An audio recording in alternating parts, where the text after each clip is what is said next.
Morning dear students, कल हमने impulse पढ़ाया था। तो इम्पल्स का फॉर्मूला बताया था फोर्स मल्टीप्लाई में टाइम।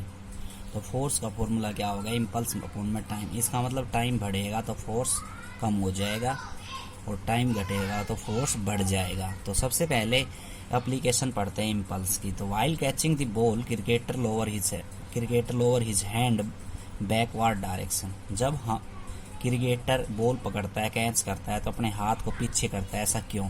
तो by change in linear momentum increasing the time of catch the player has to apply a smaller force. जैसे कि वो लीनियर मोमेंटम चेंज करता है, लीनियर मोमेंटम चेंज हो जाएगा तो उसका टाइम बढ़ जाएगा जब वो अपने हाथ के अंदर बॉल को पकड़ता है, और लगने वाला जो फोर्स है वो क्या लगेगा? कम लगेगा। ठीक है, और बॉल रुक जाएगी। ठीक है, इससे क्या होगा? हमारे जो हाथ के अंदर कोई भी इंजरी नहीं होगी। देखो, जैसे कि मोमेंटम चेंज हुआ, लीनियर मोमेंटम चेंज होता है, तो लीनियर मोमेंटम चेंज होगा तो उसका टाइम जो है वो बढ़ जाता है। पीछे की तरफ हाथ को ऐसे खींचता है तो टाइम बढ़ जाता है, बॉल को रोकने के लिए टाइम बढ़ाता है वो। तो टाइम बढ़ गया तो फोर्स क्या हो जाएगा? कम लग जाएगा। इसलिए अपने हाथ के अंदर कोई भी इंजरी नहीं होती। तो ये एप्लीकेशन है इम्पल्स की।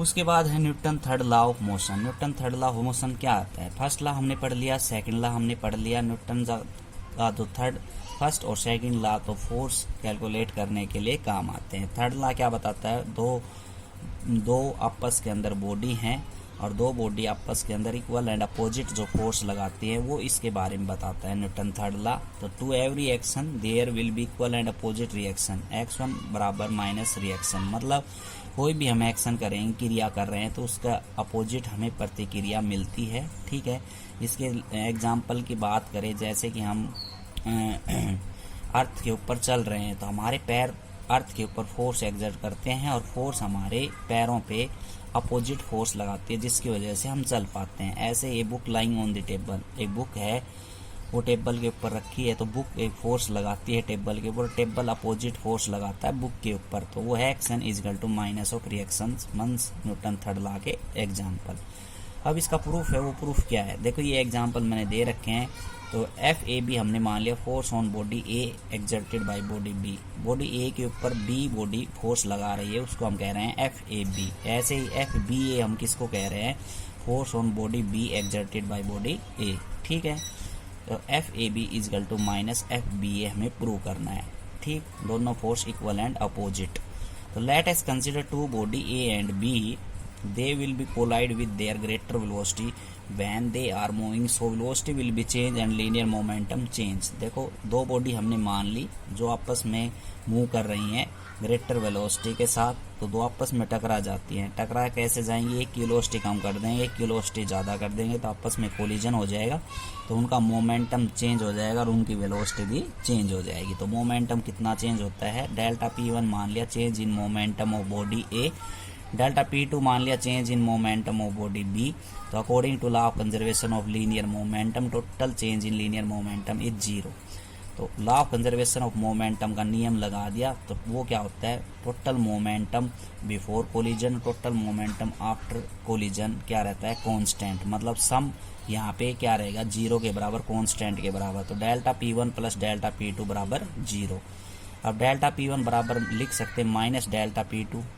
ठीक, ये क्या लिख सकते हैं? Minus delta P2। Equation number first. अब हमने क्या किया? डिवाइड कर दिया first by delta T both side. तो डेल्टा टी से हम डिवाइड करेंगे दोनों साइड, तो ये क्या आ गया? लिमिट लगा देंगे, delta t stands to zero, तो इनका डेरिवेटिव हो जाएगा। इधर भी हम लिमिट लगाएंगे, limit delta t stands to zero. तो इससे क्या होता है कि ये जो वैल्यू है डेल वाली वैल्यू डी के अंदर कन्वर्ट हो जाती है, मीन्स इनका डेरिवेशन हो जाता है डी बाई डी टी। तो यहाँ पे delta P1 upon delta T limit लगाने की वजह से P1 अपॉन में dt हो गया। ठीक है, अब rate of change of linear momentum Newton second law से क्या कहता है? फोर्स। ऐसे ही rate of change of linear momentum क्या हो रहता है? फोर्स। तो यहाँ पे कितना फोर्स होगा? एफ ए बी, और यहाँ पे फोर्स कितना होगा? F B. यही हमें प्रूव करना था, सिंपल सा डेरिवेशन है न्यूटन थर्ड लॉ का। उसके आगे पढ़ते हैं हॉर्स एंड कार्ट प्रॉब्लम्स। इसके अंदर हॉर्स एंड एक गाड़ी है और गाड़ी के आगे एक हॉर्स ये है। जो इस गाड़ी को आगे की तरफ मूव कर रहा है। तो जैसे मूव कर रहा है तो इसके ऊपर वेरियस फोर्स एक्ट कर रहे हैं। वो फोर्स कौन कौन से हैं वो मैं इस डायग्राम के अंदर ही समझा रहा हूँ। सबसे पहले जो गाड़ी ले ली हमने, तो गाड़ी लेंगे तो नीचे W वेट लग रहा है, वेट नीचे गाड़ी का, और इस वेट को बैलेंस किए हुए है नॉर्मल रिएक्शन। ठीक है, मतलब कि हम चल रहे हैं तो हमारी जो पैर हैं वो क्या करते हैं, वेट को नीचे बैलेंस करते हैं ऊपर तक हमारा जो सर है वो ऊपर बैलेंस रखता है, हमारी या बोन्स है वो नॉर्मल रिएक्शन के तरह काम करती हैं ऊपर।